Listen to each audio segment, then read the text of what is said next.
Learn the most advanced recruiting techniques. Land the most desirable talent. Launch your company towards massive success.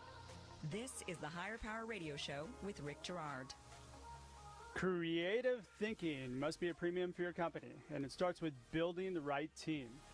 Today we're talking about having a strong team and the importance of how to build it properly.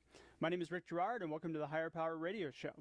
Our purpose is to provide solutions to solve the most difficult hiring challenges to secure best talent to ensure your company's success. Today, our guest is an expert in building outstanding companies.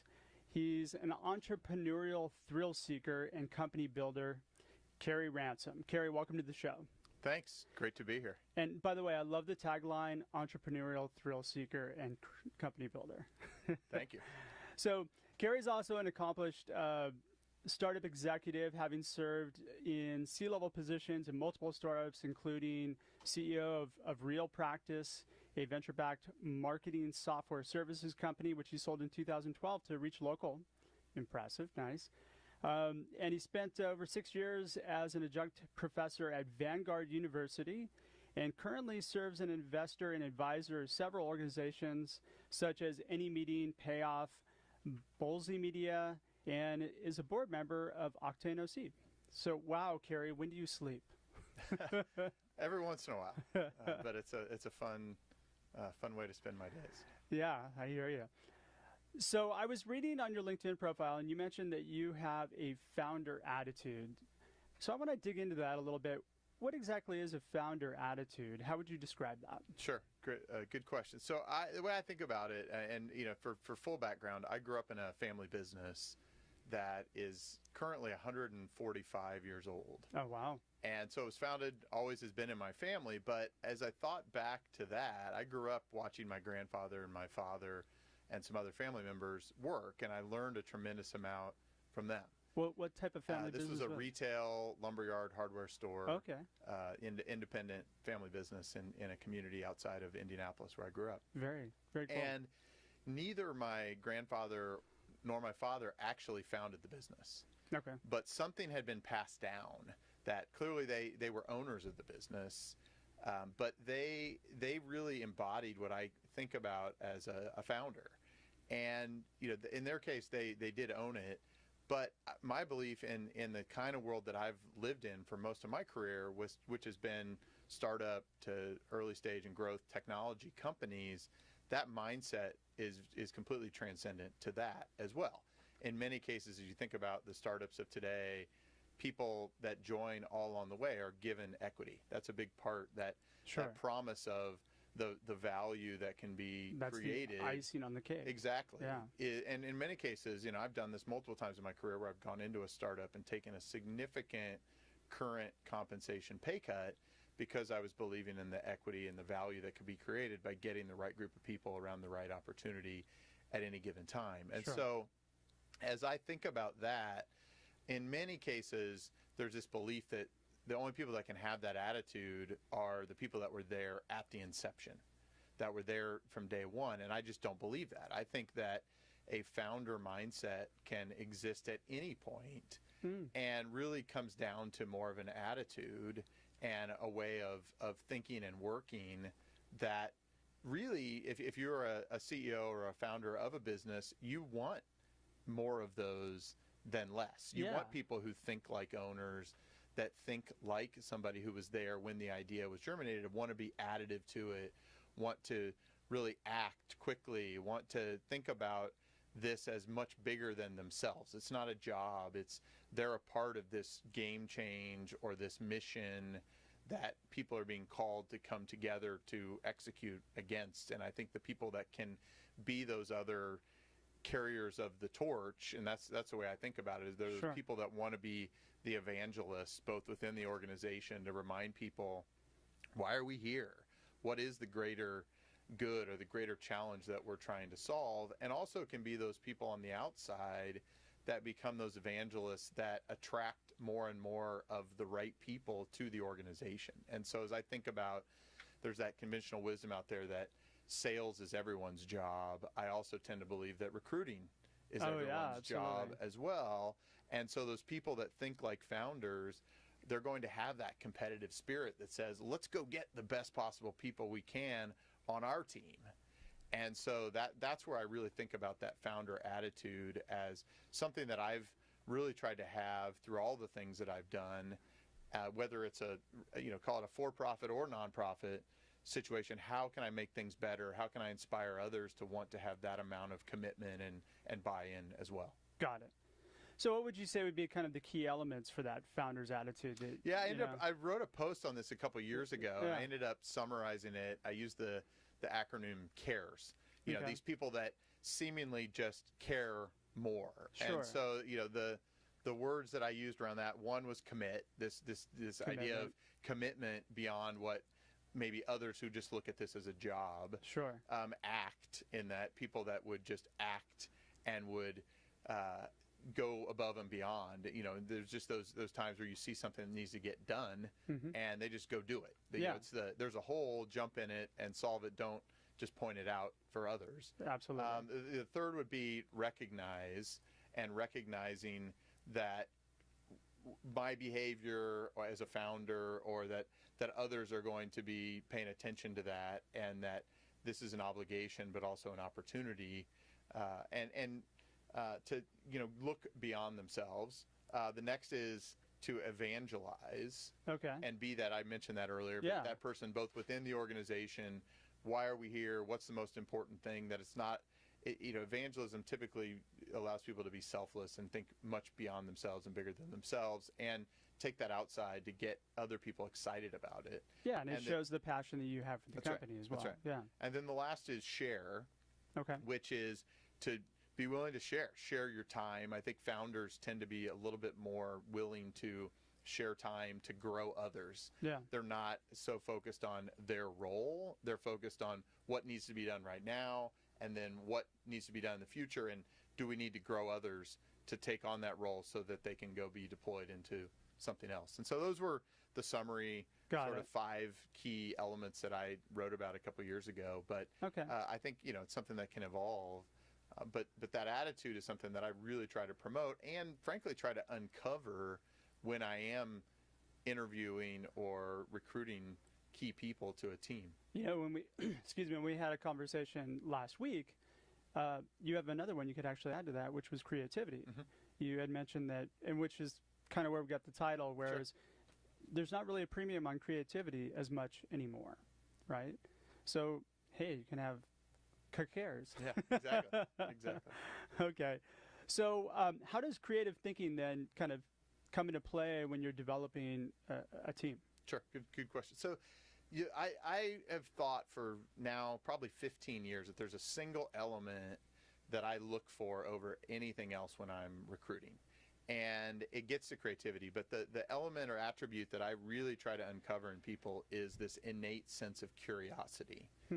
And I think what I've come to conclude is that curiosity breeds this desire to continue to learn, to continue to evolve. And it also breeds what I've consistently found as a somewhat sense of humility. And that, to me, is where creativity can come from. When someone feels like they know it all and they've learned it all, they often, I think, start to become a little more closed-minded. And well, you probably have the wrong person for the job. Well, very likely. Very likely, Yeah. especially in the fast-paced world that we now are in around technology, where a playbook that may have worked in one business at one point in time and space may or may not have any relevance to the way business is being done now. And that could change in not decades, but even in a matter of years. And so when I see curiosity, that humility that often accompanies that, really starts to give me a sense that this person is going to be a creative problem solver, because they're going to be willing to look at things from multiple angles. Yeah. They're not going to just say, oh, I know exactly how to solve this because I've seen this before. They may be open to the idea that may have worked then, but there may be some other ideas or other solutions that need to be considered now. And so it's hard, I think, to get to creativity. I mean, there certainly are creative types, right? Your designers and your artists and some that just have that natural sense of creativity, but there are people that maybe aren't that artistic that actually are super creative because of that curiosity to learn and to explore things from multiple angles and an open-mindedness that makes them very additive into a situation where creative solutions or creative problem solving needs to happen. Maybe they have a point of view, but they're willing to actually take a complete counterpoint of view just to try to make the problem solving effort as high integrity as possible, where every option has been considered. And those are the kinds of creative types that I think are really, really valuable in organizations today, where the biggest breakthrough ideas are coming from those kinds of interactions as opposed to this conventional staid approach. Well, that also brings into play the desire to do something to advance their career. And the person who's already done all that, just to jump back to your point earlier, is called an advisor, right? You want those people on your board, you want them helping you out because they'll help you not make those mistakes. But the person that you want is the person who can bring that intellectual curiosity. They're still passionate about advancing their career. Sure. And I think that's absolutely one element that, how much ambition do you still have? Although, it's funny, I take a lot of meetings to talk to people about potentially advising them. Sure. And I've done a lot of things, but I also have this strong ambition to continue to grow, continue to learn. And sometimes I'm interested in advising someone because it's a new space that I actually don't know a lot about, which on its face you might think, well, then there's probably not a lot of value that you could add.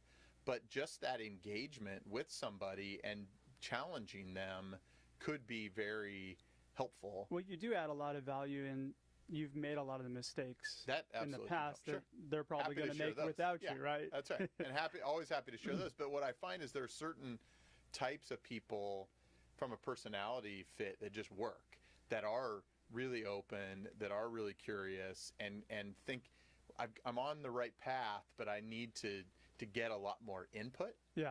And then there are others that are just headstrong and stalwart, that it's going to be their way. And I often find that I'm not a good advisor for them because they're not going to listen. They don't really want to hear. They really just want more encouragement than they want advice. And that's great too, but they just need to understand that really what they're just looking for is encouragement. Yeah. And you can get that in a number of different ways. But if you're truly looking for someone to challenge you at every turn, then you need to find that kind of advisor, and that's not everyone. And sometimes those personality fits are good, and sometimes they're not. And I think that's also, when you think about hiring, that hiring for fit is really important, because there are some cultures that can be really broad in their ability to tolerate a lot of different personality types, and there are others that aren't. Yeah. That is a little bit more narrow as far as how things get done. And I've always found that I tend to be a little bit more open in how tolerant I am of different behaviors, because I try to look at the underlying output as opposed to the personality. But there are a lot of people that really do get more fixated on the personality of the people and want a more homogenous environment. And I'll tend to argue that you're going to lose some creativity when you do that. Absolutely. So, and we're going to talk about the how-to in a minute here. So we're talking to Carey Ransom about the importance of building a foundation for creative thinking when developing your team. We need to take a quick break, but when we come back, we're going to talk about the steps to take to build this team.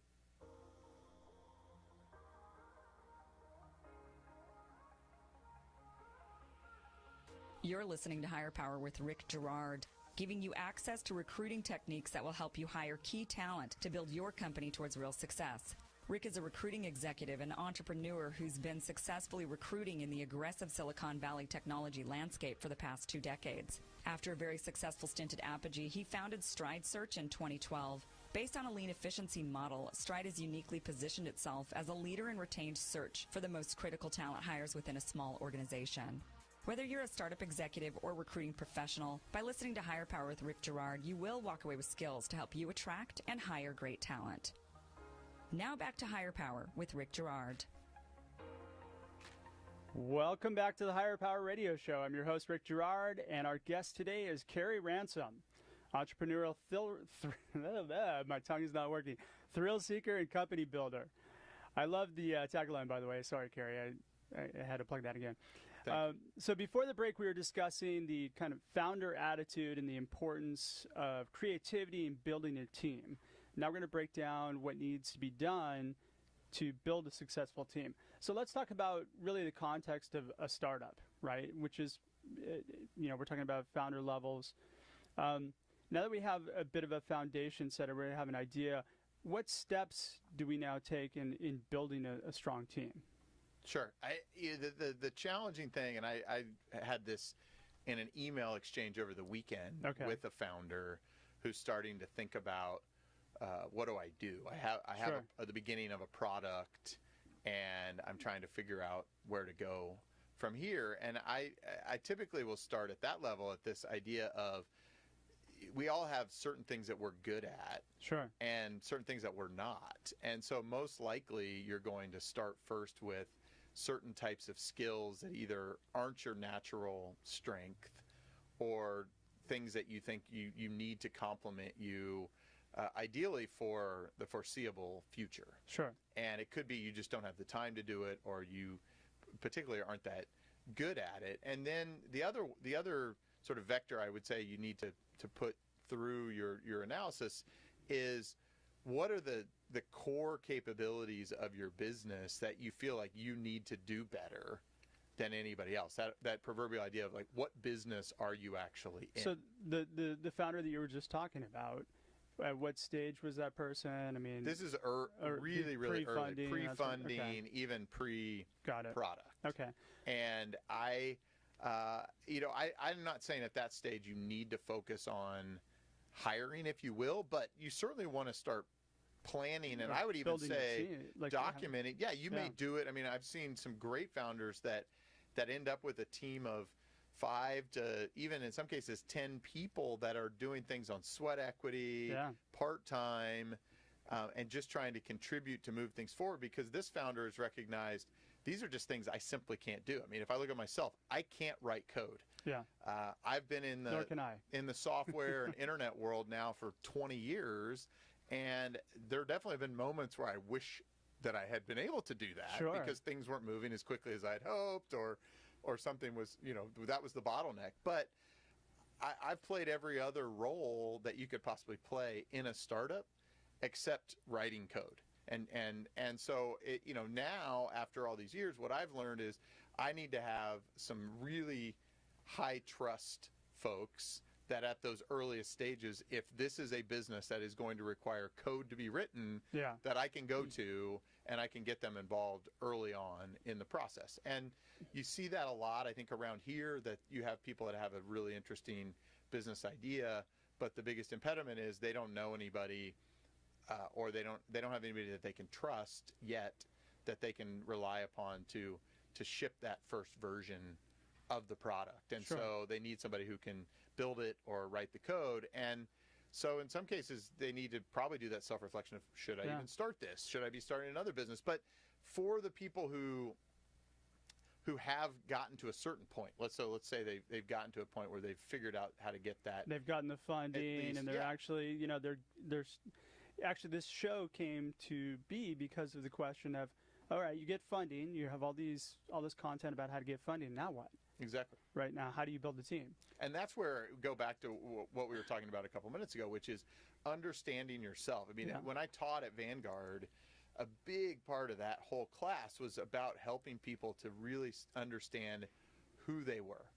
And I think we all spend far too little time understanding who we are as people, what helps us build our energy, what actually takes away from it, how do we surround ourselves in a company with people that are going to be the contributors and the encouragers and help us maintain that high level of performance and energy. And so as you think about growing your team, you want those people who are going to be able to take what you were doing and not necessarily do it your way, but do it better as you start to give up That's a certain key point things. right there. That's right. Do it better than you would do it, right? That's right. So basically taking your skills and augmenting them, making them That's right. strengthening. Yeah. Right? So and I like that idea of searching for those people who can do it 10 times better. And that doesn't, I will challenge that a little bit and say, it doesn't always mean that they have to be able to do it 10 times better on day one.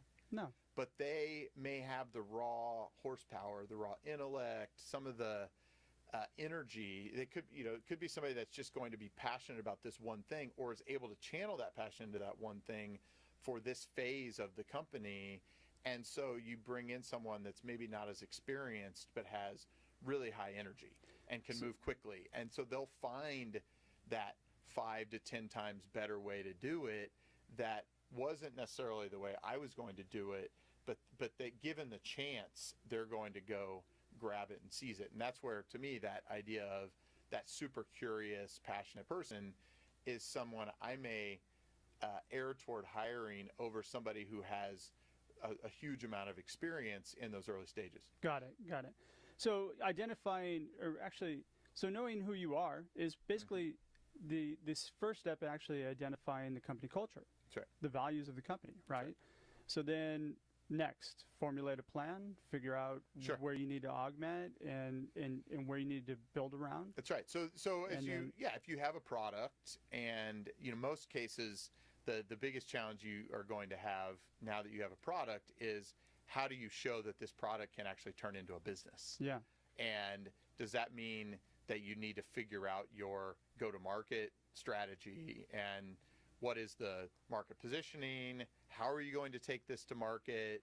But let's assume we've got all those in position, right? Just from a hiring perspective, so we build this, right? So now we need to build a plan. We've got all that. Yeah, now we need to build a plan. Yeah. If you as the founder are going to do all the go-to-market aspects, then you probably need to hire in the other areas of your business. You may need to hire an administrative and customer support, maybe in some product support areas. But if you as the founder are not going to do a lot of these go-to-market aspects, then you ideally are going to need to hire in those areas. Yeah. And so really to me it's about this plan of what are the most important things for the business to turn it from a product, if you will, or service into an actual high growth business. What are the things that you need to learn, and then go figure out what are the skill sets that you need to go out into the market and recruit and bring in. So I would argue with that a little bit, Sure. not so much on the skill sets. Skill sets but the strengths that you need to bring to the table tend to be, you can focus in and around the impact that person can bring. Sure. Right. So a little bit different. So utilizing, referral networks and identifying people who share your creative vision. Just step back. Follow a process. When you do start to interview and you do start to bring people in, make sure you're impressive. You've got a structure in place.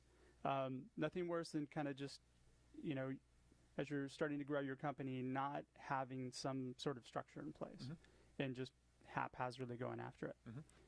And then my point, and then I'll let you continue on, hire for career growth. So find somebody's, what they're not getting out of their current company, and make sure that you're that Band-Aid to help heal that cut or wound or whatever you might have. Yeah, often. I mean, it could be that they wanted to manage people, and this is an opportunity for them to come in, maybe initially as a player, but it's an area that needs to grow. Let's say I've hired a salesperson before who had strong management capabilities, but had not been given that opportunity, and brought him in initially as the quote-unquote player, but we jointly agreed that and that guy performed really well for you, didn't he? He was fantastic. And and my commitment to him was, once you help me prove out the model, then we'll work together for you to recruit the team in that you can then coach.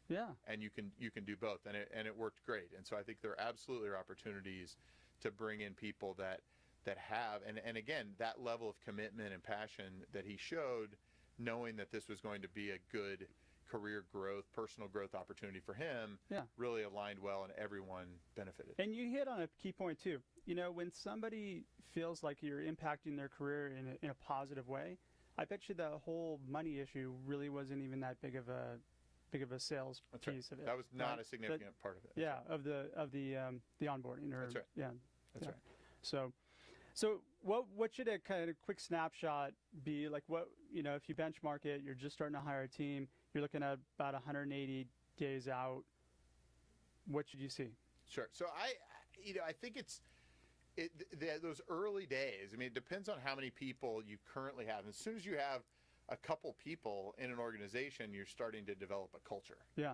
And so as you start to look out over a 6-month period, I would try to write. I really love the idea of writing the press release at some point out in the future to sort of articulate, like, this is what we want to be 3 months out, 6 months out from now, and be able to tell this story and then develop a path to try to get there. And so if you're trying to articulate that in some huge customer win or some amount of revenue growth or some sort of award, you know, maybe you say, you know, I want to be considered one of the best places to work in our area, and that press release that is anointing that, then you start to have to really be forced to say, okay, what are the things that we need to do to actually achieve that? Yeah. So we need to put the right, to your point earlier, structure or processes in place so that people feel like there's a little bit of governance and maybe some value statements that you need to lay out and say, this is what we stand for, and use that as a screening device. So when people are interviewing, they're being asked to say, does this person seem to have these same values, and can they demonstrate in things that they've done in their past that they carry those values? And again, I tend to err on the side of culture. So I'm a big believer in bringing in people that you can develop into the skills in many cases, and especially and I've spent most of my career in those earlier stages where I am a bit of a contrarian when it comes to these really well-developed job descriptions, because I think things change so rapidly, especially in those early phases in the first couple of years of a company, that committing to somebody that this is exactly the job you're going to do, maybe that's good for the first week or the first 30 days, it never works out that way. But you want somebody that's, in those early days, you want somebody who's really amenable to change and flexible the job to doing other should things. Be just, you're going to wear a lot of different hats. Exactly. Man, this show runs out of time real quick. So we're almost out of time for today's show. Carey, thanks again for your time investment on today's show and sharing your knowledge with the Higher Power Radio community. Now, what would be the best way for somebody to get a hold of you if they want to reach you? Sure. I'm very out there on social media. Probably the best way to find me is on LinkedIn. Yep. And you have some great blogs in there too, by the way. Thank you. I don't get to write as much as I would like, but always happy to connect on there and have conversations and, enjoy meeting any kinds of diverse people. Excellent. So I want to thank our listening audience for tuning in to this week's episode of Higher Power. A quick thanks to our team, our engineer, Paul Roberts, our producer, Andrea Ballin, Haley Stern, Shanti Ryle, and our executive producer, Kim Iverson. To listen to this show and any past episodes, you can check us out on Higher, that's H-I-R-E, powerradio.com, or Higher Power Radio on iTunes or Google Play. For the latest insights on the show, follow us on Twitter or Facebook page at Higher Power Radio Show. Tune in next week as our guest will be Brian Montes of KEB Business Consultants, and we will be really drilling into compliance science of the hiring process. I'm your host, Rick Girard, and you have been listening to the Higher Power Radio Show. Aloha. Thank you for listening to Higher Power with Rick Girard on OC Talk Radio.